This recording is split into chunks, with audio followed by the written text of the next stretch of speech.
So have you ever been reading Acts 2 and got to the end of Acts 2 and saw this community in Jerusalem and thought, I need to know more about this community? Is this community a model for us to follow, or is it simple history? And what is this community about? What are the underlying motivations, and how did it come about? And what can we learn in the modern church from this first community, this first church in Jerusalem? Well, in this video, we're going to go through this summary statement of this first community in Jerusalem and answer these questions.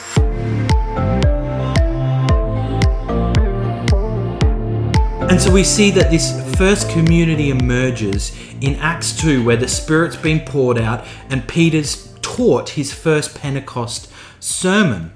And then Acts 2:42 to 47 says this: They devoted themselves to the apostles' teaching and to fellowship and to breaking of bread and to prayer. Everyone was filled with awe at the many signs and wonders performed by the apostles.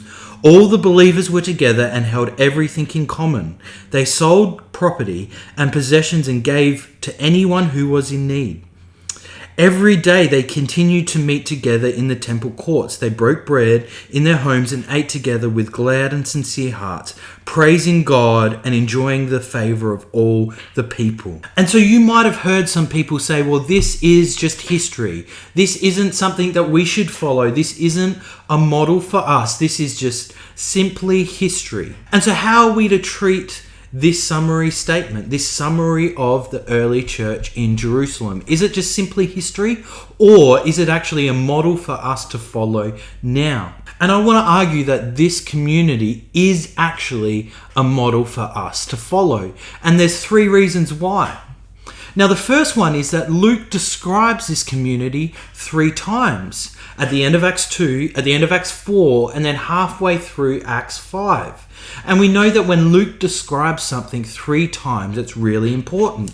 So, for instance, the inclusion of the Gentiles is described in Acts 10, 11, and 15. Paul's conversion is again described 3 times. So the fact that this community is described 3 times indicates that this is not some sort of simple history, but it's actually something important that we should be aware of. Secondly, we should note that this is the only community that Luke describes. He doesn't describe the church in Antioch or Rome or any of Paul's churches in Asia Minor or in Greece. He only describes the Jerusalem community.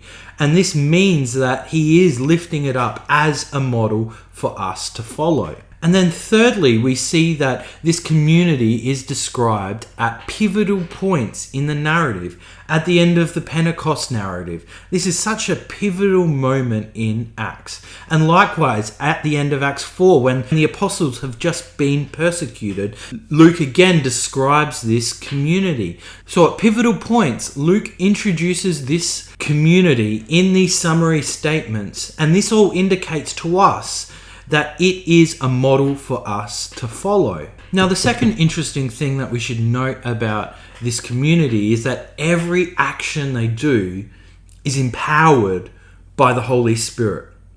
Every single thing that is described in this summary is empowered by the Holy Spirit. So we see some of these actions are quite easy to connect with the Holy Spirit. So for instance, their witnessing or their teaching is empowered by the Holy Spirit. So Jesus in the Great Commission says, go out and be my witnesses in Jerusalem. And so this teaching and this witnessing that we see in these opening chapters of Acts is empowered by the Spirit. And so this first thing that is described in the community, the teaching of the apostles, is empowered by the Holy Spirit. We also see that the joy in the community is empowered by the Spirit. Remember when John the Baptist is in the womb, the Holy Spirit falls on Elizabeth, and it says she was filled with the Spirit, and John the Baptist leapt for joy in the womb. And this word that Luke uses all the way back in the start of the Gospel of Luke is also used to describe the early community. And this indicates that the joy that was amongst them was the joy of the Holy Spirit. And we also see that their prayer and their praise were likewise empowered by the Holy Spirit. You remember at the start of the Pentecost story, when they start speaking in tongues, well, what is this speaking in tongues? Well, it's praising God. And so we can already piece together quite a few of the actions in the early community are empowered by the Holy Spirit. Their teaching, their joy, their prayer, and their praise. But what about their sharing of meals? Can we connect that with the Holy Spirit? And what about their sharing of possessions? Now, we'll start off with the sharing of meals. Is the sharing of meals connected to the Holy Spirit? Well, remember, Luke connects this sharing of meals with joy, and this is the same word that's used for John the Baptist leaping for joy in the womb when Elizabeth is filled with the Spirit. And actually, this word for joy means not just happiness that is in your heart, it actually means physical movement, that they leapt and they danced for joy. So this sharing of meals isn't a dreary, old, sad sitting around a table and eating. No, they're dancing and they're leaping and they're eating. There is this joy in the Spirit as they share these meals. And so we can see that the Holy Spirit is present and empowering the joy of this sharing of meals. So what about the sharing of possessions? Is this connected to the presence of the Holy Spirit at all? Well, in the Gospel of Luke, when Jesus preaches his sermon, in Luke 6, he tells his disciples to imitate the way that God gives gifts. Be generous, just as your Father in heaven is generous. And so we see this early community actually imitates the gift of the Spirit in the way that they give their gifts.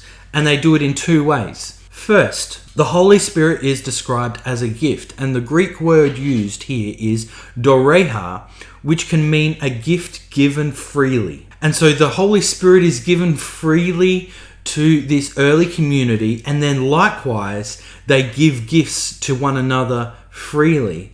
So the way that the Holy Spirit is given to them, they now imitate in the gifts to one another. And secondly, it says that the community divided the gifts amongst themselves. And the Greek word that's used here is used again in Acts 2.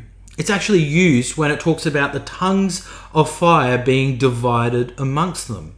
So this early community is actually imitating the way that the Holy Spirit is given and imitating the way that the Holy Spirit is divided in the way that they give gifts to one another.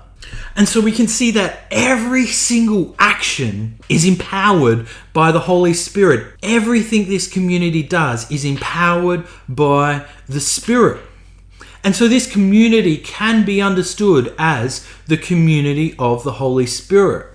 And in fact, not only are individuals baptized in the Spirit, but I would go further and I would argue that the entire community is baptized in the Spirit. That the Spirit is so imminently present within this community, binding the community together, empowering them to live this lifestyle, that they are the community of the Holy Spirit. And so the Spirit here initiates the community and sustains the community in all the actions they do. And so this indicates for us that Luke sees a close connection between the Spirit and the church. That the Spirit is the one that initiates the church, and the Spirit is the one that sustains and empowers the church to go out and do her mission. So let me know in the comments below, do you think that this early church described in Acts 2 is something that we are called to imitate?